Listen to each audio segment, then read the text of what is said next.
बुद्धिमान बाल गणेश नाम का एक भाई था। दोनों की अच्छी जमती थी, पर अन्य भाइयों की तरह इन दोनों भाइयों में भी कभी मतभेद या झगड़े होते थे। एक बार गणेश और कार्तिकेय जंगल में घूम रहे थे। वो फल देखो, कितना अनोखा है ना? हाँ, मैंने भी ऐसा फल कभी नहीं देखा। चलो फल तोड़ते हैं। दोनों पेड़ की तरफ भागे और एक साथ उस फल को स्पर्श किया। ये मेरा फल है, मैंने इसे पहले देखा। नहीं, ये मेरा है, मैंने इसे पहले स्पर्श किया। दोनों फल के लिए झगड़ने लगे। दोनों वो फल बांटकर खाने के लिए तैयार नहीं थे। उन्हें बस उस फल पर अपना हक जमाना था। फिर दोनों ने सोचा, क्यों ना माता पिता की मदद ले। वो दोनों घर के लिए निकल पड़े। कैलाश पर जाने पर दोनों ने ये मेरा फल है, मैंने इसे पहले देखा। नहीं, फल देखकर भगवान शंकर का असली हकदार इसका ग्रहण करे तो उसे अमरत्व तथा अतुलनीय बुद्धि प्राप्त होगी। माता पार्वती ने कहा, हम इस फल के 2 टुकड़े करके दोनों पुत्रों में बांट देते हैं। नहीं, ऐसा नहीं हो सकता। दोनों में से कोई एक ही ये फल खाकर उसकी शक्तियां प्राप्त कर सकता है। मैं छोटा हूँ तो ये फल मैं खाऊंगा। नहीं, मैं बड़ा हूँ, इस पर मेरा हक है। प्रभु, अब आप ही कुछ कीजिए। मुझे लगता है हम नारद मुनि को बुलाएंगे, उनके पास इस बात का हल जरूर होगा।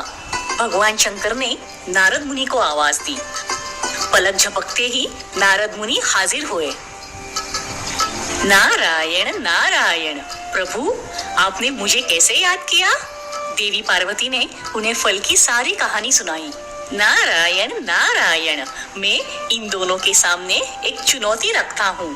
जो जीतेगा वही इस फल का हकदार होगा। दोनों भाई मान गए।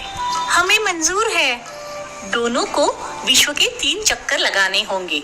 जो 3 चक्कर लगाकर प्रथम कैलाश पर्वत पर हाजिर होगा, उसे विजयी घोषित करके फल दिया जाएगा।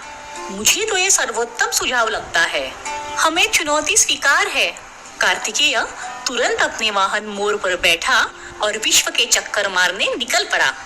कुछ सोचने लगा, मेरा वाहन मूषक तो उड़ नहीं सकता और कितना भी तेज दौड़े फिर भी मोर के सामने जीतना तो असंभव है। मुझे कुछ और सोचना होगा। बाल गणेश को एक कल्पना सूझी। वो मन ही मन मुस्कुराए। गणेश ने अपने माता पिता के इर्द गिर्द चक्कर लगाना शुरू किया। भगवान शंकर, माता पार्वती और नारद मुनि चकित हुए। वो सोचने लगे, बाल गणेश क्या कर रहा है? पिताजी, मैंने विश्व के 3 चक्कर पूर्ण किए। अब मुझे वो फल दे दीजिए ना। पर बेटा, तुमने तो हमारे इर्द गिर्द चक्कर लगाए।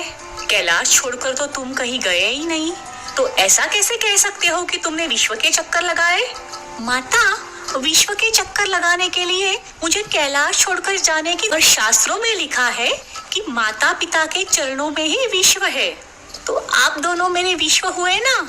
जब मैंने आपके इर्द गिर्द चक्कर लगाए, इसका मतलब कि मैंने विश्व के चक्कर लगाए और अपनी चुनौती पूर्ण की। मेरे लिए तो आप दोनों ही मेरा विश्व हो। भगवान शंकर और माता पार्वती को तभी कार्तिक, माँ, पिताजी, मैंने विश्व के 3 चक्कर लगाए। बहुत अच्छे बेटा, पर गणेश ने तो ये चुनौती जीत ली है। ये कैसे हो सकता है? मुझे तो गणेश विश्व के चक्कर काटते हुए दिखाई नहीं दिया। तो फिर गणेश ये चुनौती कैसे जीता? नारद मुनि ने कार्तिकेय को समझाया कि गणेश ये चुनौती कैसे जीता, पर कार्तिकेय खुद को उस फल का असली हकदार समझ रहा था। वो नाराज होकर कैलाश पर्वत छोड़कर निकल गया। जीत गए, ये लो तुम्हारा फल।